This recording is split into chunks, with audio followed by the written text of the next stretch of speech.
अध्याय 3 वनस्पति जगत। पिछले अध्याय में हमने विटेकर 1969 द्वारा सुझाए सजीवों के प्रमुख वर्ग के विषय में पढ़ा था।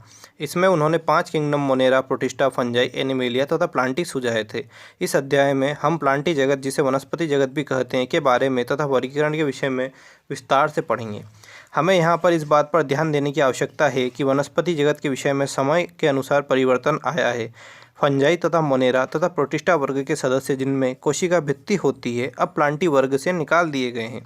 यद्यपि वे पहले दिए गए वर्गीकरण के अनुसार एक ही जगत में होते थे, इसलिए साइनोबैक्टीरिया, जिन्हें नीलहरित शैवाल कहते थे, अब शैवाल नहीं है। इस अध्याय में हम प्लांटी के अंतर्गत शैवाल, ब्रायोफाइटा, टेरिडोफाइट, जिम्नोस्पर्म तथा एंजियोस्पर्म के विषय में पढ़ेंगे। आओ इस तंत्र को प्रभावित करने वाले बिंदुओं को समझने के लिए एंजियोस्पर्म के वर्गीकरण को देखें।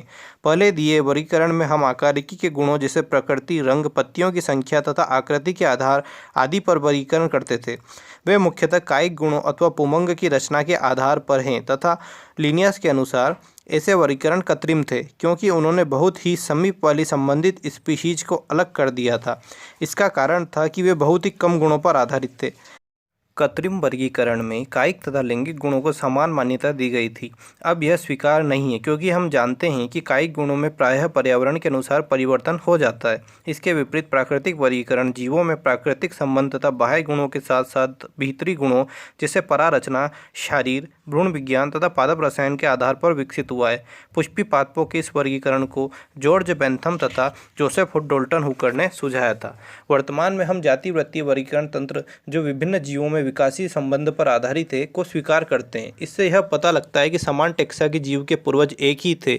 अब हम वर्गीकरण की कठिनाइयों को हल करने के लिए विभिन्न सूचनाओं तथा अन्य स्रोतों का उपयोग करते हैं। यह तब और भी कठिन हो जाता है उसके पक्ष में कोई भी जीवाश्मी प्रमाण उपलब्ध न हो। संख्यात्मक वर्गीकी, जिसे अब सरलता से कम्प्यूटरीकृत किया जा सकता है, सभी अवलोकनीय गुणों पर आधारित है। सजीवों के सभी गुणों को एक नंबर तथा एक कोड दिया गया है और इसके बाद इसे सजीवों प्रोसेस किया जाता है। इस प्रकार प्रत्येक गुण को समान महत्व दिया गया है और उसी समय सैकड़ों गुणों को ध्यान में रखा गया है।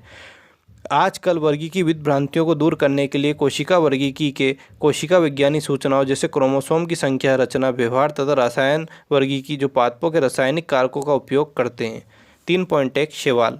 शैवाल क्लोरोफिल युक्त सरल थैलोइड, स्वपोषी तथा मुख्यतः जलीय, अलवणीय, जल तथा समुद्री दोनों का जीव है। वे अन्य आवास जैसे नमयुक्त पत्थरों, मिट्टी तथा लकड़ी में भी पाए जाते हैं। उनमें से कुछ कवक जैसे लाइकेन में तथा प्राणियों के संगठन में भी पाए जाते हैं, जैसे स्लोथ रिच। शैवाल के माप तथा आकार में बहुत विभिन्नता होती है। ये कॉलोनीय जैसे वोल्वोक्स तथा तंतुमय जैसे यूलोथ्रिक्स, स्पायरोगायरा तक हो सकते हैं। इनमें से कुछ शैवाल जैसे केल्प बहुत विशालकाय होते हैं। शैवाल कायिक, अलैंगिक तथा लैंगिक जनन करते हैं। कायिक जनन विखंडन विधि द्वारा होता है। इसके प्रत्येक खंड से थैलस बन जाता है। अलैंगिक जनन विभिन्न प्रकार के बीजाणु द्वारा होता है। सामान्यतः ये बीजाणु जूस्पोर होते हैं। इनमें कशाभिका, फ्लैजिला होते हैं और ये चलायमान होते हैं। अंकुरण के बाद इनसे पौधे बन जाते हैं। लैंगिक जनन में 2 युग्मक संकलित होते हैं। ये युग्मक कशाभिक युक्त फ्लैजिला तथा माप में समान हो सकते हैं, जैसे यूलोथ्रिक्स, अथवा फ्लैजिला विहीन लेकिन समान माप वाले हो सकते हैं, जैसे स्पायरोगायरा। ऐसे जनन को समयुग्मकी कहते हैं। जब विभिन्न माप वाले 2 युग्मक संकलित होते हैं तब उसे असमयुग्मकी कहते हैं, जैसे यूडोराइना। कुछ स्पीशीज विषम युग्मकी लैंगिक जनन में एक बड़े अचल मादा युग्मक से एक छोटा चलायमान नर युग्मक संकलित होता है, जैसे वोल्वोक्स और फ्यूकस। शैवाल वर्ग तथा उनके महत्वपूर्ण गुणों का सारांश तालिका में दिया गया है। मनुष्य के लिए शैवाल बहुत उपयोगी है। पृथ्वी पर प्रकाश संश्लेषण के दौरान कुल स्तरीकृत कार्बन डाइऑक्साइड का लगभग आधा भाग शैवाल स्थिर करते हैं। प्रकाश संश्लेषी जीव होने के कारण शैवाल अपने आसपास के पर्यावरण में घुलित ऑक्सीजन का स्तर बढ़ा देते हैं। ये ऊर्जा के प्राथमिक उत्पादक होने के कारण बहुत महत्वपूर्ण है, क्योंकि ये जलीय प्राणियों के खाद्य चक्रों का आधार है। पोरफायरा, लेमिनेरिया तथा सरगासम की बहुत सी स्पीशीज, जो समुद्र की 70 स्पीशीज में से है, भोजन के रूप में उपयोग की जाती है। कुछ समुद्री भूरे तथा लाल शैवाल बहुत ही अधिक केरागिन का उत्पादन करते हैं, जिनका व्यावसायिक उपयोग होता है। जिलेडियम तथा ग्रेसिलेरिया से एगार प्राप्त होता है, जिसका उपयोग सूक्ष्म जीवों के संवर्धन में तथा आइसक्रीम और जेली बनाने में किया जाता है। क्लोरेला तथा स्प्रुलाइना एक कोशिक शैवाल है। इनमें प्रोटीन प्रचुर मात्रा में होता है, यहाँ तक कि इसका उपयोग अंतरिक्ष यात्री भी भोजन के रूप में करते हैं। शैवाल 3 प्रमुख भागों में विभक्त किया जाता है, क्लोरोफाइसी, फियोफाइसी तथा रोडोफाइसी। 3.1.1 क्लोरोफाइसी। क्लोरोफाइसी के सदस्यों को प्रायः हरा शैवाल कहते हैं। ये एक कोशिक कॉलोनीमय अथवा तंतुमय हो सकते हैं। क्लोरोफिल ए तथा बी के प्रभावी होने के कारण इनका रंग हरी घास की तरह होता है। वर्णक सुस्पष्ट क्लोरोप्लास्ट में होते हैं। क्लोरोप्लास्ट डिस्क प्लेट की तरह जाली का आकार, कप के आकार, सर्पिल अथवा रिबन के आकार के हो सकते हैं। इसके अधिकांश सदस्यों के क्लोरोप्लास्ट में एक अथवा एक से अधिक पायरेनोइड होते हैं। पायरेनोइड स्टार्च होते हैं। कुछ शैवाल तेल बूंदक के रूप में भोजन संचित करते हैं। हरे शैवाल में प्रायः एक कठोर कोशिका भित्ति होती है जिसकी भीतरी सतह सेल्यूलोज की तथा बाहरी सतह पेक्टोज की बनी होती है। कायिक जनन प्रायः तंतु के टूटने से अथवा विभिन्न प्रकार के बीजाणु के बनने से होता है। अलैंगिक जनन फ्लैजिला युक्त जूस्पोर से होता है। जूस्पोर जूस्पोरेंजिया में बनते हैं। लैंगिक जनन में लैंगिक कोशिकाओं के बनने में बहुत विभिन्नता दिखाई पड़ती है। यह समयुग्मकी, असमयुग्मकी अथवा विषमयुग्मकी हो सकते हैं। इसके सामान्य सदस्य क्लेमाइडोमोनास, वोल्वोक्स, यूलोथ्रिक्स, स्पायरोगायरा तथा कारा। चित्र 3.1 अ हैं। 3.1.2 फियोफाइसी। फियोफाइसी अथवा भूरे शैवाल मुख्यतः समुद्री आवास में पाए जाते हैं। उनके माप तथा आकार में बहुत विभिन्नताएं होती हैं। ये सरल शाखित तंतुमय जैसे कि एक्टोकार्पस से लेकर सघन शाखित जैसे केल्प तक हो सकते हैं। केल्प की ऊंचाई 100 मीटर तक हो सकती है। इनमें क्लोरोफिल ए, सी, केराटिनॉइड तथा जेंथोफिल होता है। इनका रंग जैतूनी हरे से लेकर भूरे के विभिन्न शेड तक हो सकता है। ये शेड जेंथोफिल वर्णक फ्यूकोजेंथीन की मात्रा पर निर्भर करते हैं। इनमें जटिल कार्बोहाइड्रेट के रूप में भोजन संचित होता है। यह भोजन लेमिनेरिन अथवा मैनिटोल के रूप में हो सकता है। कायिक कोशिका में सेलुलोज से बनी कोशिका भित्ति होती है जिसके बाहर की ओर एल्जिन का जिलेटिनी अस्तर होता है। प्रोटोप्लास्ट में लवक के अतिरिक्त केंद्र में रसधानी तथा केंद्रक होते हैं। पौधा प्रायः संलग्न द्वारा सबस्ट्रेट से जुड़ा रहता है। इसमें एक वृंत तथा पत्ती की तरह का प्रकाश संश्लेषी अंग होता है। इसमें कायिक जनन विखंडन विधि द्वारा होता है। अलैंगिक जनन नाशपाती के आकार वाले 2 फ्लैजिला युक्त जू स्पोर द्वारा होता है। इसके फ्लैजिला असमान होते हैं तथा वे पार्श्वीय रूप से जुड़े होते हैं। इसमें लैंगिक जनन समयुग्मकी, असमयुग्मकी अथवा विषमयुग्मकी हो सकता है। युग्मकों का संगम जल में अथवा अंडदानी विषमयुग्मकी स्पीशीज प्रजाति में हो सकता है। युग्मक पायरिफॉर्म नाशपाती के आकार की होती है और इसके पार्श्व में 2 फ्लैजिला होते हैं। इसके सामान्य सदस्य एक्टोकार्पस, डिक्टियोटा, लेमिनेरिया, सरगासम तथा फ्यूकस हैं। रोडोफाइसी। 3.1.3 रोडोफाइसी लाल शैवाल है। इनका लाल रंग लाल वर्णक आर फाइकोएरिथ्रिन के कारण है। अधिकांश लाल शैवाल समुद्र में पाए जाते हैं और इनकी बहुलता समुद्र के गर्म क्षेत्र में अधिक होती है। ये पानी की सतह पर जहाँ अधिक प्रकाश होता है वहाँ भी पाए जाते हैं और समुद्र की गहराई में भी, और जहाँ प्रकाश कम होता है वहाँ भी पाए जाते हैं। लाल शैवाल का लाल तेलस अधिकांशतः बहुकोशिक होता है और इनमें से कुछ की संरचना बड़ी जटिल होती है। भोजन फ्लोरोडियन स्टार्च के रूप में संचित होता है। इस स्टार्च की रचना एमाइलोप्रोटीन तथा ग्लाइकोजन की तरह होती है। इसमें कायिक जनन विखंडन अलैंगिक जनन अचल स्पोर और लैंगिक जनन अचल युग्मकों द्वारा होता है। लैंगिक जनन विषम युग्मकी होता है और इसके पश्चात निश्चयनोत्तर विकास होता है। इसके सामान्य सदस्य पॉलीसाइफोनिया, ग्रेसिलेरिया, पोरफायरा तथा जिलेडियम है। चित्र 3.1 3.2 ब्रायोफाइटा। ब्रायोफाइटा में मोस तथा लिवरवर्ट आते हैं जो प्रायः पहाड़ियों में नम तथा छायादार क्षेत्रों में पाए जाते हैं। चित्र 3.2 ब्रायोफाइटा को पादप जगत के जल स्थलचर भी कहते हैं क्योंकि ये भूमि पर भी जीवित रह सकते हैं किंतु लैंगिक जनन के लिए जल पर निर्भर करते हैं। ये प्रायः नम, सीलन तथा छायादार स्थानों पर पाए जाते हैं। ये अनुक्रमण में महत्वपूर्ण भूमिका निभाते हैं। इनकी पादपकाय शैवाल की अपेक्षा अधिक विभेदित होती है। यह थैलस की तरह होता है और शांत तथा सीधा होता है और एक कोशिक तथा बहुकोशिक मूलाभ द्वारा सबस्ट्रेटम से जुड़ा रहता है। इनमें वास्तविक मूल तथा तना पत्तियां नहीं होती। इनमें मूल सम, पत्ती सम अथवा तना सम संरचना होती है। ब्रायोफाइटा की मुख्य काय अगुणित होती है। ये युग्मक उत्पन्न करते हैं इसलिए इन्हें युग्मकोद्भिद कहते हैं। ब्रायोफाइटा में लैंगिक अंग बहुकोशिक होते हैं। नर लैंगिक अंग को पूर्णधानी कहते हैं। ये द्विकशाभिक पुमंग उत्पन्न करते हैं। मादा जनन अंग को स्त्रीधानी कहते हैं। यह फ्लास्क के आकार का होता है जिसमें एक अंड होता है। पुमंग को पानी में छोड़ दिया जाता है। ये स्त्रीधानी के संपर्क में आते हैं और अंडे से संगलित हो जाते हैं जिसके कारण युग्मनज बनता है। युग्मनज में तुरंत न्यूनीकरण विभाजन नहीं होता और इससे एक बहुकोशिक बीजाणु उद्भिद यानी स्पोरोफाइट बन जाता है। स्पोरोफाइट मुक्त जीवी नहीं है बल्कि यह प्रकाश संश्लेषी युग्मकोद्भिद से जुड़ा रहता है और इससे अपना पोषण प्राप्त करता रहता है। स्पोरोफाइट की कुछ कोशिकाओं में न्यूनीकरण विभाजन होता है जिससे अगुणित बीजाणु अंकुरित होकर युग्मकोद्भिद में विकसित हो जाते हैं।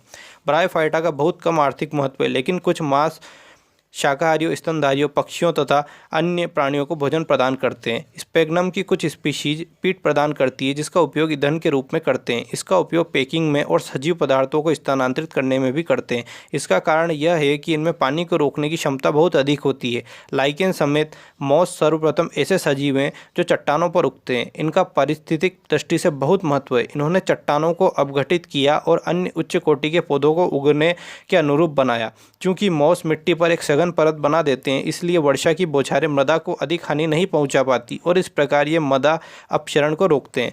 ब्रायोफाइटा को लीवरवर्ट तथा मॉस में विभक्त कर सकते हैं। चित्र 3.2.1 लीवरवर्ट।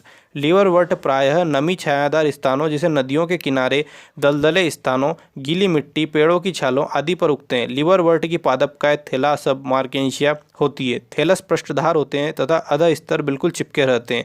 इसके पत्तीदार सदस्यों में पत्तियों की तरह की छोटी छोटी संरचनाएं होती है जो तने की तरह की रचना पर दो कतारों में होती हैं। लीवरवर्ट में अलैंगिक जनन थैलस के विखंडन अथवा विशिष्ट संरचना जेमा केप द्वारा होता है। जेमा हरी बहुकोशिक अलैंगिक कलियाँ हैं। ये छोटे छोटे पात्रों, जिन्हें जेमा कप कहते हैं, में स्थित होती हैं। ये अपने पैतृक पादप से अलग हो जाती हैं और इससे एक नया पादप उगाता है।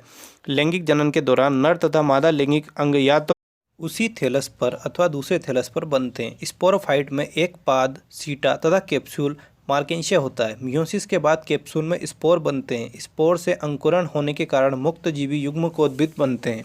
3.2.2 मॉस। जीवन चक्र की प्रभावी अवस्था युग्मकोद्भिद होती है जिसकी दो अवस्थाएं होती हैं। पहली अवस्था प्रथम तंतु है जो स्पोर से बनता है। यह विसर्पी, हरा, शाखित तथा प्रायः तंतुमय होता है। इसकी दूसरी अवस्था पत्ती की तरह की होती हैं जो प्रथम तंतु से पार्श्वी कली के रूप में उत्पन्न होती हैं। इसमें एक सीधा पतला तना सा होता है जिस पर सर्पिल रूप में पत्तियां लगी रहती हैं। ये बहुकोशिक तथा शाखित मूलाभ द्वारा मिट्टी से जुड़ी रहती हैं। इस अवस्था में लैंगिक अंग विकसित होते हैं। मॉस में कायिक जनन द्वितीयक तंतु के विखंडन तथा मुकुलन द्वारा होता है। लैंगिक जनन में लैंगिक अंग पुंधानी तथा स्त्रीधानी पत्तीदार प्ररोह की चोटी पर स्थित होते हैं। निषेचन के बाद युग्मनज से स्पोरोफाइट विकसित होता है जो पाद, सीटा तथा कैप्सूल में विभेदित रहता है। मॉस में स्पोरोफाइट लीवरवर्ट की अपेक्षा अधिक विकसित होता है। कैप्सूल में स्पोर होते हैं। मियोसिस के बाद स्पोर बनते हैं। मॉस में स्पोर विकिरण की बहुत विस्तृत प्रणाली होती है। इसके सामान्य सदस्य फ्यूनेरिया, पॉलीट्राइकम तथा स्पेगनम होते हैं। चित्र 3.2। 3.3 टेरिडोफाइट। टेरिडोफाइट का सजावट में बहुत अधिक आर्थिक महत्व है। फूल वाले अधिकांश फर्ण का उपयोग सजाने में करते हैं और सजावटी पौधे के रूप में उगाते हैं। विकास की दृष्टि से ये स्थल पर उगने वाले सर्वप्रथम पौधे हैं जिनमें संवहन, उतक, जाइलम तथा फ्लोएम होते हैं। आप इन उतकों के विषय में विस्तार से अध्याय 6 में पढ़ेंगे। जीवाश्मी रिकॉर्ड के अनुसार टेरिडोफाइट 350 मिलियन वर्ष पूर्व प्रभावी वनस्पति थे और वे तने रूपी थे। टेरिडोफाइटा के अंतर्गत हॉर्स टेल तथा फर्न आते हैं। टेरिडोफाइट ठंडे, गीले, छायादार स्थानों पर पाए जाते हैं। यद्यपि कुछ रेतीली मिट्टी में भी अच्छी तरह उगते हैं। आपको याद होगा कि ब्रायोफाइट के जीवन में युग्मकोद्भिद प्रभावी अवस्था होती है। चित्र 3.3। लेकिन टेरिडोफाइट में मुख्य पादपकाय स्पोरोफाइट है जिसमें वास्तविक मूल, तना तथा पत्तियां होती हैं। इन अंगों में सुस्पष्ट संवहन ऊतक होते हैं। टेरिडोफाइट में पत्तियां छोटी, लघुपर्ण, उदाहरण के लिए सिलेजिनेला अथवा बड़ी बृहत्पर्ण हो सकती हैं जैसे कि फर्न। स्पोरोफाइट में बीजाणुधानी होती है जो पत्ती की तरह के बीजाणुपर्ण पर लगी रहती हैं। कुछ टेरिडोफाइट में बीजाणुपर्ण सघन होकर एक सुस्पष्ट रचना बनाते हैं जिन्हें शंकु कहते हैं। उदाहरण के लिए सिलेजिनेला इक्विसिटम। बीजाणुधानी के स्थित बीजाणु मात्र कोशिका में मियोसिस के कारण बीजाणु बनते हैं। बीजाणु अंकुरित होने पर एक अस्पष्ट छोटा बहुकोशिक मुक्तजीवी अधिकांशतः प्रकाश संश्लेषित थैलाभ युग्मकोद्भिद बनाते हैं जिसे प्रोथैलस कहते हैं। इन युग्मकोद्भिदों को उगने के लिए ठंडा, गीला, छायादार स्थान चाहिए। इसकी विशिष्ट सीमित आवश्यकताएं और निषेचन के लिए पानी की आवश्यकता कम होने के कारण जीवित टेरिडोफाइटा का फैलाव भी सीमित है और कम भौगोलिक क्षेत्रों तक सीमित है। युग्मकोद्भिद के नर तथा मादा अंग होते हैं जिन्हें क्रमशः पुंधानी तथा स्त्रीधानी कहते हैं। पुंधानी से पुंबड़ों के निकलने के बाद उसे स्त्रीधानी के मुंह तक पहुंचने के लिए पानी की आवश्यकता होती है। स्त्रीधानी में स्थित अंडे से नर युग्मक संलग्न हो जाता है और युग्मनज बनता है। उसके बाद युग्मनज से बहुकोशिक सुस्पष्ट स्पोरोफाइट बन जाता है जो टेरिडोफाइट की प्रभावी अवस्था है। यद्यपि अधिकांश टेरिडोफाइट में जहां स्पोर एक ही प्रकार के होते हैं उन पौधों को समबीजाणु कहते हैं। सिलेजिनेला साल्विनिया में दो प्रकार के बृहद तथा लघु स्पोर बनते हैं जिन्हें विषम बीजाणु कहते हैं। बड़े बृहद बीजाणु मादा तथा छोटे लघु बीजाणु नर से क्रमशः मादा तथा नर युग्मकोद्भिद बन जाते हैं। ऐसे पौधों में मादा युग्मकोद्भिद अपनी आवश्यकताओं की पूर्ति के लिए पैतृक स्पोरोफाइट से जुड़ा रहता है। मादा युग्मकोद्भिद में युग्मनज का विकास होता है, जिससे एक नया शेषव भ्रूण बनता है। यह घटना बहुत महत्वपूर्ण समझी जाती है, जो बीजी प्रकृति की ओर ले जाती है। टेरिडोफाइट के 4 क्लास होते हैं: साइलोपसीडा, साइलोटम, लाइकोपसीडा, सिलेजिनेला तथा लाइकोपोडियम, स्फिनोपसीडा, इक्विसिटम तथा टीरोपसीडा, ट्रायोप्टेरिस, टेरिस तथा एंडीएटम। 3.4 जिम्नोस्पर्म। जिम्नोस्पर्म ऐसे पौधे हैं जिनमें बीजांड अंडाशय भित्ति से ढके हुए नहीं होते और ये निषेचन से पूर्व तथा बाद में भी अनावृत ही रहते हैं। जिम्नोस्पर्म में मध्यम अथवा लंबे वृक्ष तथा झाड़ियाँ होती हैं। जिम्नोस्पर्म का सिकुआ वृक्ष सबसे लंबा है। इनकी मूल प्रायः मुसला मूल होती है। इसके कुछ जीनस की मूल कवक से संयोग कर लेती है, जिसे कवक मूल कहते हैं, उदाहरण के लिए पाइनस।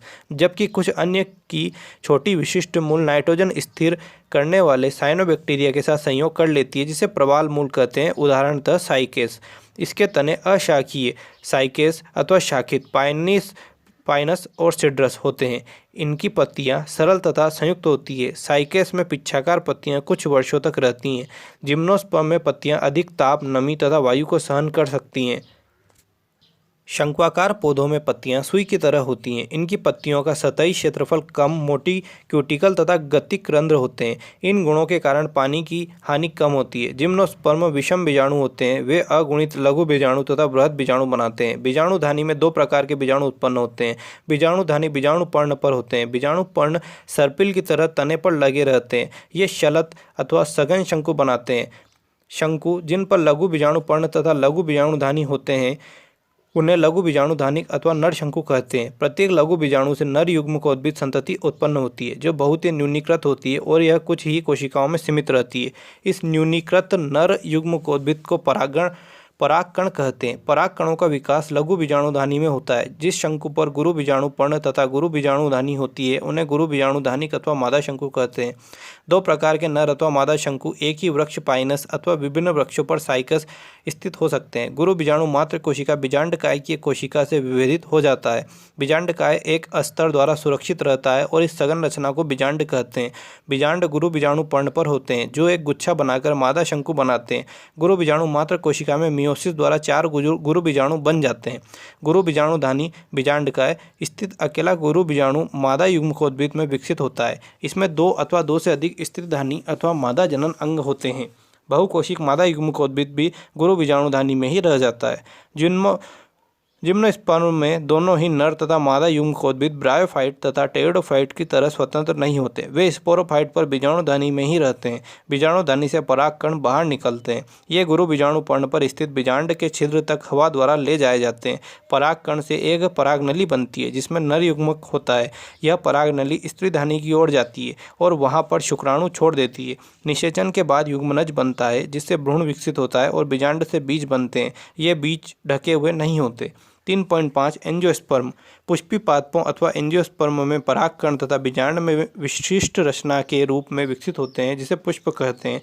जबकि जिम्नोस्पर्म में बीजांड अनावृत होते हैं। एंजियोस्पर्म पुष्पी पादप है, जिसमें बीज फलों के भीतर होते हैं। यह पादपों में सबसे बड़ा वर्ग है। उनके वास स्थान भी बहुत व्यापक है। इनका माप सूक्ष्मदर्शी जीवों वुल्फिया से लेकर सबसे ऊंचे वृक्ष यूकेलिप्टस 100 मीटर से अधिक ऊंचाई तक होता है। इनसे हमें भोजन, चारा, ईंधन, औषधियाँ तथा अन्य दूसरे आर्थिक महत्व के उत्पाद प्राप्त होते हैं। ये 2 वर्गों द्विबीजपत्री तथा एक बीजपत्री में विभक्त होते हैं। द्विबीजपत्री पौधों की पहचान बीजों में 2 बीजपत्रों के होने, पत्तियों में जालिका रूपी शिराविन्यास तथा पुष्पों के चतुष्टयी अथवा पंचटयी होने, अर्थात पुष्प के प्रत्येक पुष्पी चक्र में 4 अथवा 5 सदस्य के होने के आधार पर की जाती है।